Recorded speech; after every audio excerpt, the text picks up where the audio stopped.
फिर ऐसा लगता था कि आई डोंट थिंक सो, मतलब मुझे लगता नहीं था अंदर से कि मैं खेल सकती हूँ। मेरे पापा ने मुझे बताया कि अंपायरिंग क्यों नहीं करती। अंपायरिंग करते वक्त फोकस की बहुत ज़रूरत होती है, जहाँ फोकस टूटा वहाँ आपसे गलती हो सकती है। ये बहुत बड़ी प्राइज मनी इन्वॉल्व होती है, तो प्लेयर अपनी जी जान लगाता है एक मैच खेलते वक्त। तो अगर एक भी कॉल की गलती होती है तो it's like you are gone.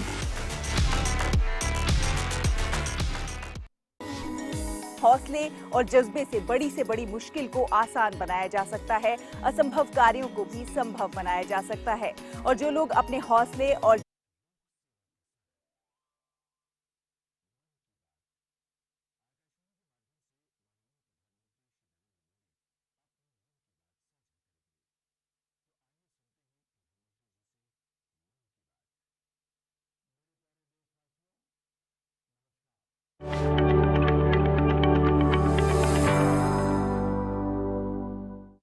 मेरे प्यारे देशवासियों, नमस्कार। कल माघ पूर्णिमा का पर्व था। माघ का महीना विशेष रूप से नदियों, सरोवरों और जल स्रोतों से जुड़ा हुआ माना जाता है। हमारे शास्त्रों में कहा गया है, माघे निमग्ना सलिले सुशीते विमुक्त पापा त्रिदिवम प्रयान्ति। अर्थात माघ महीने में किसी भी पवित्र जलाशय में स्नान को पवित्र माना जाता है। दुनिया के हर समाज में नदी के साथ जुड़ी हुई कोई न कोई परंपरा होती ही है। नदी तट पर अनेक सभ्यताएं भी विकसित हुई हैं। हमारी संस्कृति क्योंकि हजारों वर्ष पुरानी है, इसलिए इसका विस्तार हमारे यहाँ और ज्यादा मिलता है। भारत में कोई ऐसा दिन नहीं होगा जब देश के किसी न किसी कोने में पानी से जुड़ा कोई उत्सव न हो। माघ के दिनों में तो लोग अपना घर, परिवार, सुख सुविधा छोड़कर पूरे महीने नदियों के किनारे कल्पवास करने जाते हैं। इस बार हरिद्वार में कुंभ भी हो रहा है। जल हमारे लिए जीवन भी है, आस्था भी है और विकास की धारा भी है। पानी एक तरह से पारस से भी ज्यादा महत्वपूर्ण है।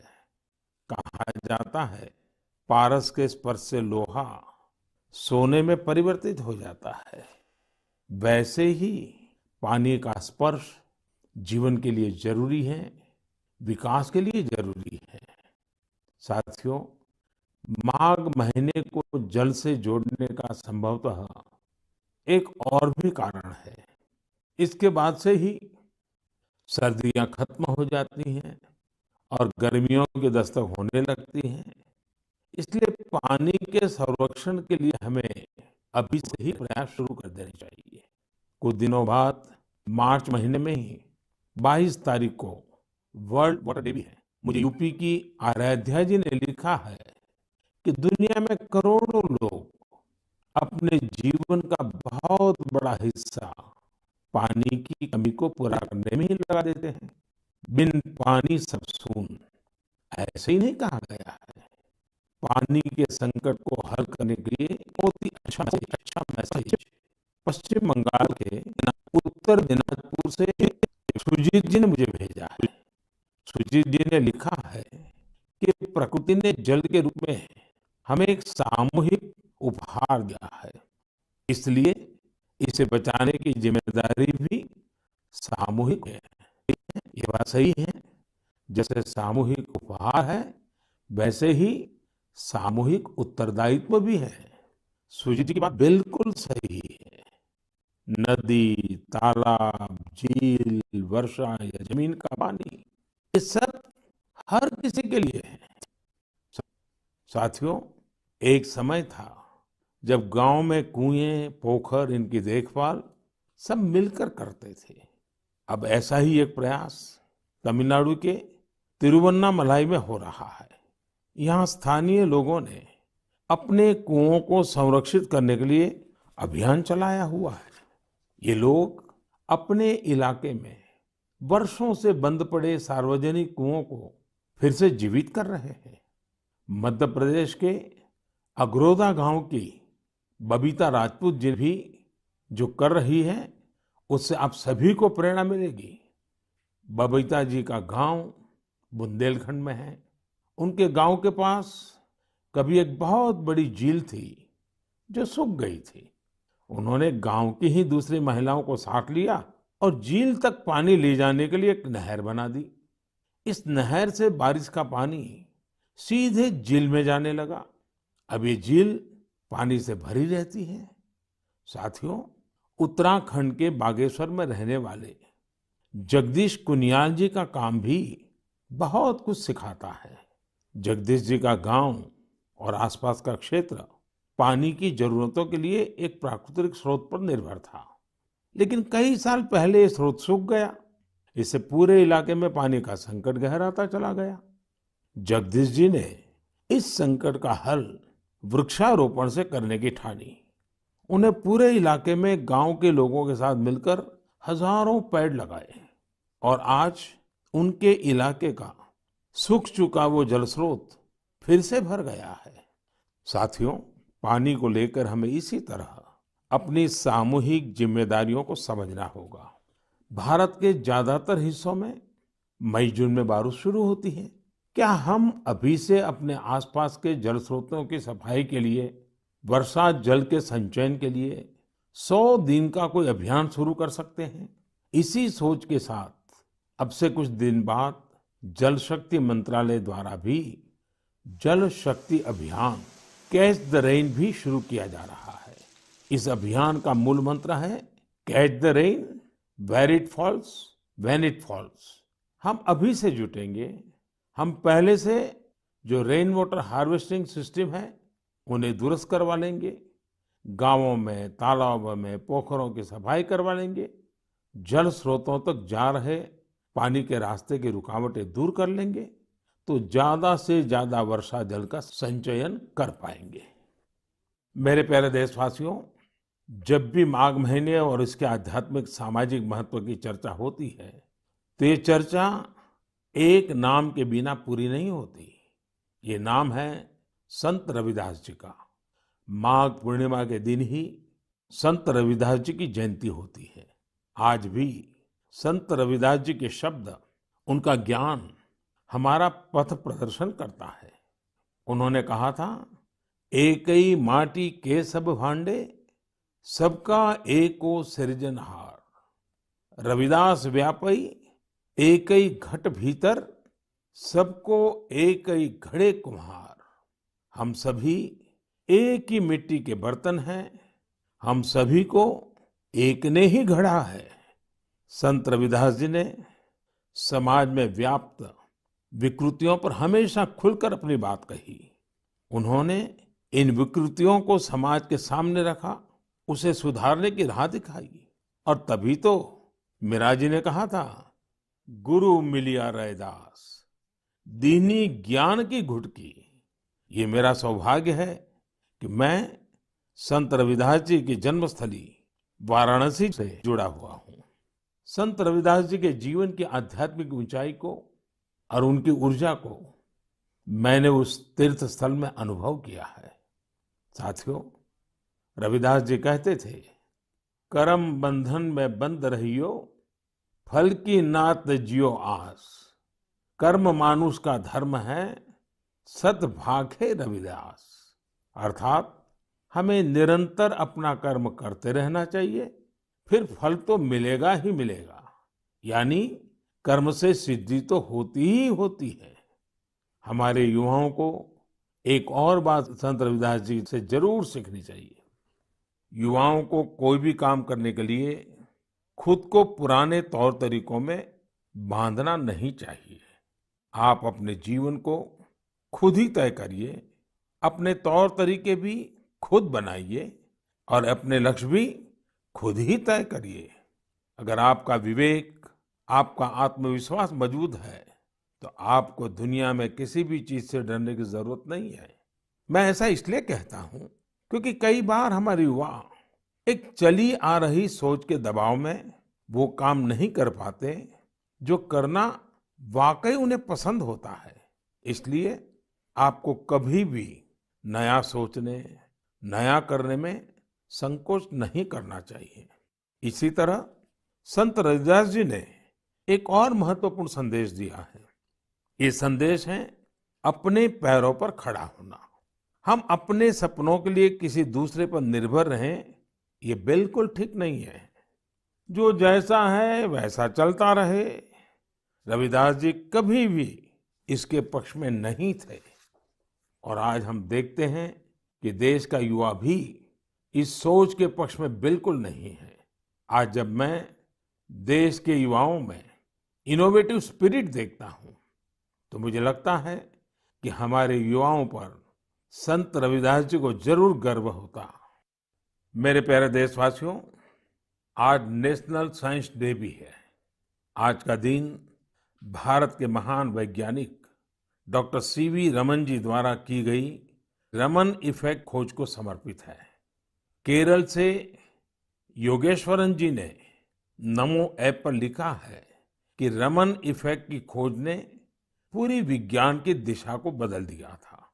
इससे जुड़ा हुआ एक बहुत अच्छा संदेश मुझे नासिक के स्नेहिल जी ने भी भेजा है। स्नेहिल जी ने लिखा है कि हमारे देश के अनगिनत वैज्ञानिक हैं जिनके योगदान के बिना साइंस इतनी प्रगति नहीं कर सकती थी। हम जैसे दुनिया के दूसरे वैज्ञानिकों के बारे में जानते हैं, वैसे ही हमें भारत के वैज्ञानिकों के बारे में भी जानना चाहिए। मैं भी मन की बात के इन श्रोताओं की बात से सहमत हूं। मैं जरूर चाहूंगा कि हमारे युवा भारत के वैज्ञानिक इतिहास को, हमारे वैज्ञानिकों को जाने, समझे और खूब पढ़ें। साथियों, जब हम साइंस की बात करते हैं तो कई बार इसे लोग फिजिक्स, केमिस्ट्री या फिर लैब्स तक ही सीमित कर देते हैं, लेकिन साइंस का विस्तार तो इससे कहीं ज्यादा है। और आत्मनिर्भर भारत अभियान में साइंस की शक्ति का बहुत योगदान भी है। हमें साइंस को लैब टू लैंड के मंत्र के साथ आगे बढ़ाना होगा। उदाहरण के तौर पर हैदराबाद के चिंतला वेंकट रेड्डी जी हैं। रेड्डी जी के एक डॉक्टर मित्र ने उन्हें एक बार विटामिन डी की कमी से होने वाली बीमारियां और उसके खतरों के बारे में बताया। रेड्डी जी किसान हैं।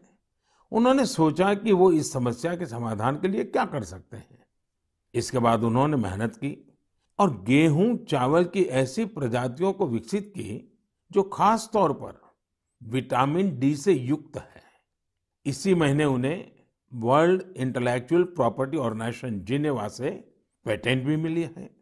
ये हमारी सरकार का सौभाग्य है कि वेंकट रेड्डी जी को पिछले साल पद्मश्री से भी सम्मानित किया था। ऐसे ही बहुत इनोवेटिव तरीके से लद्दाख के उरगेन फुत्सौग भी काम कर रहे हैं। उरगेन जी इतनी ऊंचाई पर ऑर्गेनिक तरीके से खेती करके करीब 20 फसलें उगा रहे हैं, वो भी साइक्लिक तरीके से। यानी वो एक फसल के वेस्ट को दूसरी फसल में खाद के तौर पर इस्तेमाल कर लेते हैं। है ना कमाल की बात। इसी तरह गुजरात के पाटन जिले में कामराज भाई चौधरी ने घर में ही सहजन के अच्छे बीज विकसित किए हैं। सहजन को कुछ लोग सरगवा बोलते हैं, इसे मोरिंगा या ड्रमस्टिक भी कहा जाता है। अच्छे बीजों की मदद से जो सहजन पैदा होता है, उसकी क्वालिटी भी अच्छी होती है। अपनी उपज को वो अब तमिलनाडु और पश्चिम बंगाल भेजकर अपनी आय भी बढ़ा रहे हैं। साथियों, आजकल चिया सीड्स का नाम आप लोग बहुत सुनते होंगे। हेल्थ अवेयरनेस से जुड़े लोग इसे काफी महत्व देते हैं और दुनिया में इसकी बड़ी मांग भी है। भारत में इसे ज्यादातर बाहर से मंगाते हैं, लेकिन अब चिया सीड्स में आत्मनिर्भरता का बीड़ा भी लोग उठा रहे हैं। ऐसे ही यूपी के बाराबंकी में हरिश्चंद्र जी ने चिया सीड्स की खेती शुरू की है। चिया सीड्स की खेती उनकी आय भी बढ़ाएगी और आत्मनिर्भर भारत अभियान में मदद भी करेगी। साथियों, एग्रीकल्चर वेस्ट से वेल्थ क्रिएट करने के भी कई प्रयोग देश भर में सफलतापूर्वक चल रहे हैं। जैसे मदुरई के मुरुगेसन जी ने केले के वेस्ट से रस्सी बनाने की एक मशीन बनाई है। मुरुगेसन जी के इस इनोवेशन से पर्यावरण और गंदगी का भी समाधान होगा और किसानों के लिए अतिरिक्त आय का रास्ता भी बनेगा। साथियों, मन की बात के श्रोताओं को इतने सारे लोगों के बारे में बताने का मेरा मकसद यही है कि हम सभी इनसे प्रेरणा लें। जब देश का हर नागरिक अपने जीवन में विज्ञान का विस्तार करेगा, हर क्षेत्र में करेगा, तो प्रगति के रास्ते भी खुलेंगे और देश आत्मनिर्भर भी बनेगा। और मुझे विश्वास है ये देश का हर नागरिक कर सकता है। मेरे प्यारे साथियों, कोलकाता के रंजन जी ने अपने पत्र में बहुत ही दिलचस्प और बुनियादी सवाल पूछा है और साथ ही बेहतरीन तरीके से उसका जवाब भी देने की कोशिश की है। वे लिखते हैं कि जब हम आत्मनिर्भर होने की बात करते हैं तो इसका हमारे लिए क्या अर्थ होता है। इसी सवाल के जवाब में उन्होंने खुद ही आगे लिखा है कि आत्मनिर्भर भारत अभियान केवल एक गवर्नमेंट पॉलिसी नहीं है, बल्कि एक नेशनल स्पिरिट है। वो मानते हैं कि आत्मनिर्भर होने का अर्थ है कि अपनी किस्मत का फैसला खुद करना, यानी स्वयं अपने भाग्य का नियंता होना। रंजन बाबू की बात 100% सही है। उनकी बात को आगे बढ़ाते हुए मैं ये भी कहूंगा कि आत्मनिर्भरता की पहली शर्त होती है अपने देश की चीजों पर गर्व होना, अपने देश के लोगों द्वारा बनाई वस्तुओं पर गर्व होना। जब प्रत्येक देशवासी गर्व करता है, प्रत्येक देशवासी जुड़ता है, तो आत्मनिर्भर भारत सिर्फ एक आर्थिक अभियान न रहकर एक नेशनल स्पिरिट बन जाता है। जब आसमान में हम अपने देश में बने फाइटर प्लेन तेजस को कलाबाजियां खाते देखते हैं, जब भारत में बने टैंक, भारत में बनी मिसाइलें हमारा गौरव बढ़ाते हैं, जब समृद्ध देशों में हम मेट्रो ट्रेन के मेड इन इंडिया कोचेस देखते हैं, जब दर्जनों देशों तक made in India corona vaccine को पहुंचते ही देखते हैं, तो हमारा माथा और ऊंचा हो जाता है। और ऐसा ही नहीं है कि बड़ी बड़ी चीजें ही भारत को आत्मनिर्भर बनाएगी। भारत में बने कपड़े, भारत के टैलेंटेड कारीगरों द्वारा बनाया गया हैंडीक्राफ्ट का सामान, भारत के इलेक्ट्रॉनिक उपकरण, भारत के मोबाइल, हर क्षेत्र में हमें इस गौरव को बढ़ाना होगा। जब हम इसी सोच के साथ आगे बढ़ेंगे, तभी सही मायने में आत्मनिर्भर बन पाएंगे। और साथियों, मुझे खुशी है कि आत्मनिर्भर भारत का ये मंत्र देश के गांव-गांव में पहुंच रहा है। बिहार के बेतिया में यही हुआ है, जिसके बारे में मुझे मीडिया में पढ़ने को मिला। बेतिया के रहने वाले प्रमोद जी दिल्ली में एक टेक्नीशियन के रूप में एलईडी बल्ब बनाने वाली फैक्ट्री में काम करते थे। उन्होंने इस फैक्ट्री में कार्य करने के दौरान पूरी प्रक्रिया को बहुत बारीकी से समझा, लेकिन कोरोना के दौरान प्रमोद जी को अपने घर वापस लौटना पड़ा। आप जानते हैं, लौटने के बाद प्रमोद जी ने क्या किया? उन्होंने खुद एलईडी बल्ब बनाने की एक छोटी सी यूनिट ही शुरू कर दी। उन्होंने अपने क्षेत्र के कुछ युवाओं को साथ लिया और कुछ ही महीनों में फैक्ट्री वर्कर से लेकर फैक्ट्री ओनर बनने तक का सफर पूरा कर दिया, वह भी अपने ही घर में रहते हुए। एक और उदाहरण है यूपी के गढ़मुक्तेश्वर का। गढ़मुक्तेश्वर से श्रीमान संतोष जी ने लिखा है कि कैसे कोरोना काल में उन्होंने आपदा को अवसर में बदला। संतोष जी के पुरखे शानदार कारीगर थे, चटाई बनाने का काम करते थे। कोरोना के समय जब बाकी काम रुके, तो इन लोगों ने बड़ी ऊर्जा और उत्साह के साथ चटाई बनाना शुरू किया। जल्द ही उन्हें न केवल उत्तर प्रदेश बल्कि दूसरे राज्यों से भी चटाई के ऑर्डर मिलने शुरू हो गए। संतोष जी ने यह भी बताया है, इससे इस क्षेत्र की सैकड़ों साल पुरानी खूबसूरत कला को भी एक नई ताकत मिली है। साथियों, देश भर में ऐसे कई उदाहरण हैं जहां लोग आत्मनिर्भर भारत अभियान में इसी तरह अपना योगदान दे रहे हैं। आज यह एक भाव बन चुका है जो आम जनों के दिलों में प्रवाहित हो रहा है। मेरे प्यारे देशवासियों, मैंने नमो ऐप पर गुड़गांव निवासी मयूर की एक इंटरेस्टिंग पोस्ट देखी। वे पैशनेट बर्ड वॉचर और नेचर लवर है। मयूर जी ने लिखा है कि मैं तो हरियाणा में रहता हूँ, लेकिन मैं चाहता हूँ कि आप असम के लोगों और विशेष रूप से काजीरंगा के लोगों की चर्चा करें। मुझे लगा कि मयूर जी राइनोज के बारे में बात करेंगे, जिन्हें वहाँ का गौरव कहा जाता है। लेकिन मयूर जी ने काजीरंगा में वाटरफॉल्स की संख्या में हुई बढ़ोतरी को लेकर असम के लोगों की सराहना के लिए कहा है। मैं ढूंढ रहा था कि हम वाटरफॉल्स को साधारण शब्दों में क्या कह सकते हैं, तो एक शब्द मिला, जल पक्षी। ऐसे पक्षी जिनका बसेरा पेड़ों पर नहीं पानी पर होता है, जैसे बतख वगैरह। Kaziranga national park and tiger reserve authority कुछ समय से एनुअल वाटरफॉल सेंसस करती आ रही है। इस सेंसस से जल पक्षियों की संख्या का पता चलता है और उनके पसंदीदा हैबिटेट की जानकारी मिलती है। अभी 2-3 सप्ताह पहले ही सर्वे फिर हुआ है। आपको भी ये जानकर खुशी होगी कि इस बार जल पक्षियों की संख्या पिछले वर्ष की तुलना में करीब 175% ज्यादा आई है। इस सेंसस के दौरान काजीरंगा नेशनल पार्क में बर्ड्स की कुल 112 स्पीशीज को देखा गया है। इनमें से 58 स्पीशीज यूरोप, सेंट्रल एशिया और ईस्ट एशिया सहित दुनिया के विभिन्न हिस्सों से आए विंटर माइग्रेंट्स है। इसका सबसे महत्वपूर्ण कारण यह है कि यहाँ बेहतर वाटर कंजर्वेशन होने के साथ ह्यूमन इंटरफियरेंस बहुत कम है। वैसे कुछ मामलों में पॉजिटिव ह्यूमन इंटरफियरेंस भी बहुत महत्वपूर्ण होता है। असम के श्री जादव पायेंग को ही देख लीजिए। आप में से कुछ लोग उनके बारे में जरूर जानते होंगे। अपने कार्यों के लिए उन्हें पद्म सम्मान मिला है।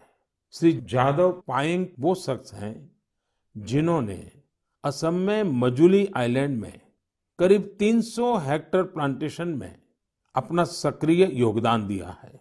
वे वन संरक्षण के लिए काम करते रहे हैं और लोगों को प्लांटेशन एवं बायोडायवर्सिटी के कंजर्वेशन को लेकर प्रेरित करने में भी जुटे हुए हैं। साथियों, असम में हमारे मंदिर भी प्रकृति के संरक्षण में अपनी अलग ही भूमिका निभा रहे हैं। यदि आप हमारे मंदिरों को देखेंगे तो पाएंगे कि हर मंदिर के पास तालाब होता है। हजो स्थित हयाग्रीव मधेब मंदिर, सोनितपुर के नागशंकर मंदिर और गुवाहाटी में स्थित उग्रतारा टेम्पल के पास इस प्रकार के कई तालाब हैं। इनका उपयोग विलुप्त होते कछुओं की प्रजातियों को बचाने के लिए किया जा रहा है। असम में कछुओं की सबसे अधिक प्रजातियां पाई जाती हैं। मंदिरों के ये तालाब कछुओं के संरक्षण, प्रजनन और उनके बारे में प्रशिक्षण के लिए एक बेहतरीन स्थल बन सकते हैं। मेरे प्यारे देशवासियों, कुछ लोग समझते हैं कि इनोवेशन करने के लिए आपका साइंटिस्ट होना जरूरी है। कुछ सोचते हैं कि दूसरों को कुछ सिखाने के लिए आपका टीचर होना जरूरी है। इस सोच को चुनौती देने वाले व्यक्ति हमेशा सराहनीय होते हैं। अब जैसे क्या कोई किसी को सोल्जर बनने के लिए प्रशिक्षित करता है, तो क्या उसको सैनिक होना जरूरी है? आप सोच रहे होंगे कि हाँ, जरूरी है। लेकिन यहाँ थोड़ा सा ट्विस्ट है। माय गॉव पर कमलकांत जी ने मीडिया की एक रिपोर्ट साझा की है जो कुछ अलग बात कहती है। ओडिशा में अराखुड़ा में एक सज्जन है, नायक सर।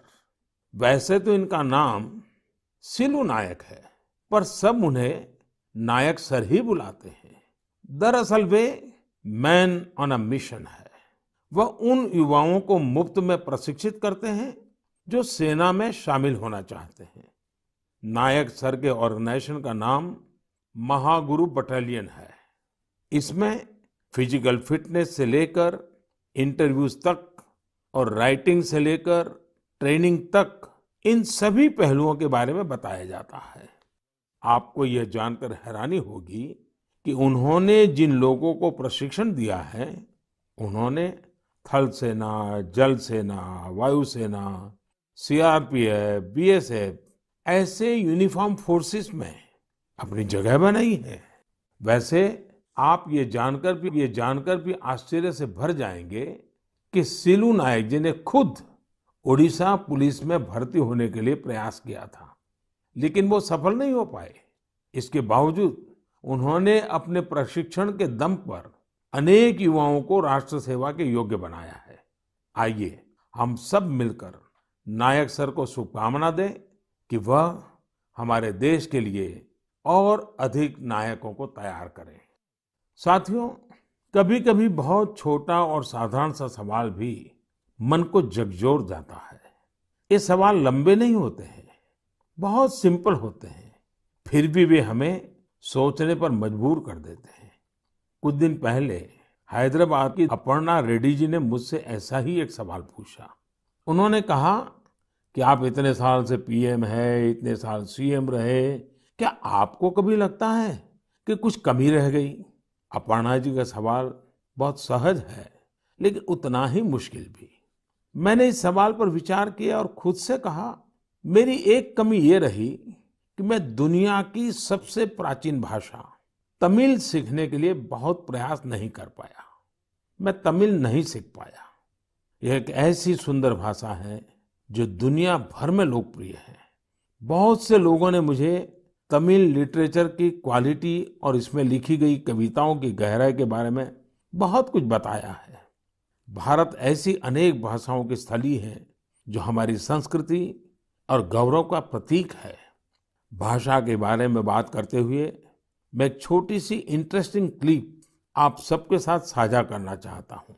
भवतां सर्वेषां हार्दं हार्दं स्वागतम् अस्ति। एकता मूर्त्याः दक्षिणतः सातपुला पर्वतमाला अस्ति। एकता मूर्त्याः वामतः विन्ध्याचल पर्वतमाला अस्ति। एकता मूर्त्याः नर्मदा नदीस्य उपरि भागे वर्तते। अहम् एकता मूर्त्याः कार्यकर्ता अस्ति। सरदार वल्लभभाई पटेलः लोह पुरुषः इति उच्यते। दरअसल अभी जो आप सुन रहे थे वो स्टैच्यू ऑफ यूनिटी पर एक गाइड संस्कृत में लोगों को सरदार पटेल की दुनिया की सबसे ऊंची प्रतिमा के बारे में बता रही है। आपको जानकर खुशी होगी कि केवड़िया में 15 से ज्यादा गाइड धारा प्रवाह संस्कृत में लोगों को गाइड करते हैं। अब मैं आपको एक और आवाज सुनवाता हूँ। कन्निकं प्रक्षेपकः कानः ब्रह्मचारी कन्दुकं प्रक्षिप्तवान् तदा संस्कृत महाविद्यालयस्य दलनायकः अखिलेश पाण्डेयः तीव्रगत्या कन्दुफलकेन कन्दुकं ताडितं तदा आकाशमार्गेण उड्डयन् कन्दुकं सीमारेखातः बहिर्गतवतः खड्गधावनम्